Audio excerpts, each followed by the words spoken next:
إله إلا الله لا إله إلا الله لا إله إلا الله لا إله إلا الله محمد رسول الله محمد رسول الله محمد رسول الله صلى الله عليه وسلم. اللهم لك الحمد كما أنت أهله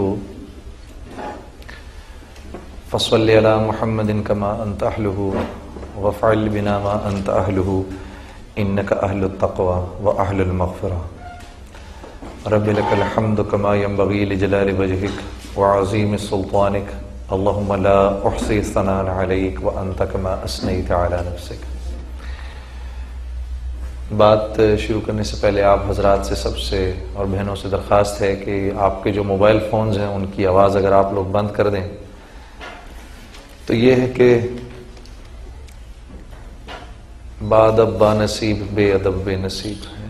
تھوڑی سی پھر یہ ہے کہ پھر تھوڑی سی بے ادبی بھی ہوتی ہے، اللہ کی بات ہو رہی ہو اور اس میں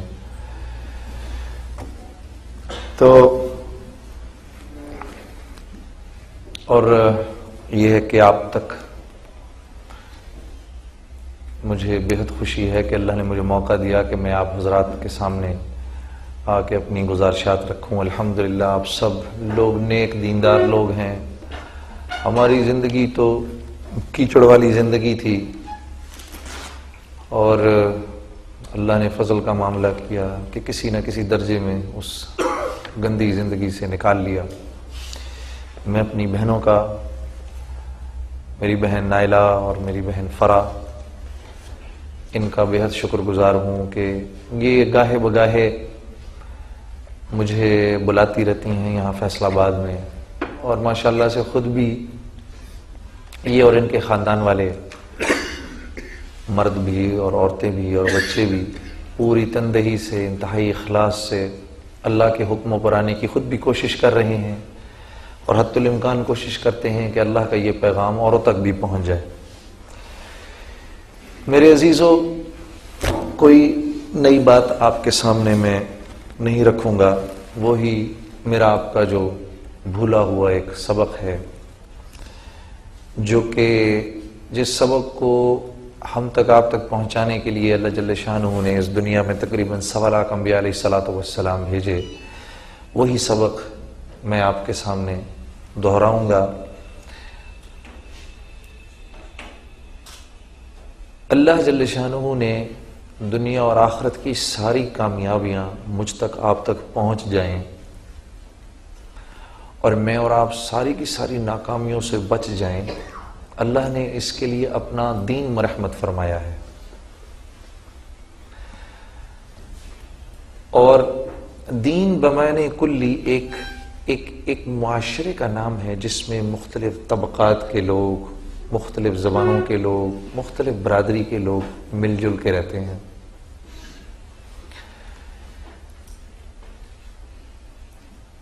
انسان کو اللہ نے اختلاف رائے دی ہے. اختلاف رائے انسان کے اندر موجود ہے. دو بھائی آپس میں اختلاف رکھتے ہیں، بلکہ بھائیوں کو تو چھوڑو، ایک انسان اپنی ذات میں بھی اختلاف رکھتا ہے. یہ والا گلاس خریدوں یا یہ والا گلاس خریدوں، اس چکر میں بڑی دیر پھنسا رہے گا. یہ نہیں ہوگا کہ آئے گا ایک دم دیکھا میں نے یہ لینا ہے اور لے کے نکلے گا، نہیں، اپنی ذات میں بھی اختلاف رکھتا ہے. تو اختلاف رکھنا کوئی غیر فطری بات نہیں ہے، لیکن دین اللہ نے دیا ہے کہ یہ مختلف لوگ جو مختلف قسم کی رائے رکھتے ہیں، یہ کیسے ایک ہو کر ایک معاشرے میں رہیں اور وہ معاشرہ جو ہے وہ سرسبز و شاداب بھی ہو. اس کے لیے اللہ نے اپنا دین دیا ہے. دین دراصل اللہ سے استفادے کا طریقہ ہے. دین اللہ جل شانہ نے زمین کو اور مال کو اور تجارت کو اور حکومت کو اور وزارت کو سامنے رکھ کے نہیں دیا، اپنی ذات کو سامنے رکھ کے دیا ہے. ٹھیک ہے، تاکہ غریب سے غریب جو ہے وہ بھی اللہ کے حکموں پر چل سکے، امیر بھی اللہ کے حکموں پر چل سکے. ہاں، مصروف آدمی یہ نہ کہہ سکے کہ جی میرے پاس وقت نہیں تھا. اللہ کے رسول سے صلی اللہ علیہ وسلم سے زیادہ کوئی مصروف نہیں ہو سکتا. امور خانہ داری میں پھنسا ہوا آدمی یہ نہ کہہ سکے کہ جی میں کیونکہ بیوی بچوں میں پھنسا ہوا تھا میں اس لیے نہیں کر سکا. آپ صلی اللہ علیہ وسلم کی تو 9 ازواج مطہرات تھیں، سب کو پورا وقت دیتے تھے، ان کے تمام حقوق پورے کرتے تھے، وہاں پر ان کا ناک نقفے کا بندوبست کرتے تھے، سب کچھ کرتے تھے، اس کے باوجود دین کا کام کرتے تھے. حکومت والے کل یہ نہ کہہ سکے بھائی میں حکومت میں پھنسا ہوا تھا میں اس لیے اللہ کے حکموں کو پورا نہیں کر سکا. اللہ کے رسول نے حکومت بھی کر کے دکھائی. فوجی یہ نہ کہہ سکے کہ بھائی میں اللہ کے حکموں پر نہیں چل سکتا تھا. اللہ کے رسول نے 19 غزوات کے اندر سپہ سالاری بھی کر کے دکھائی. تاجر یہ نہ کہہ سکے کہ بھائی میں نہیں کر سکتا تھا.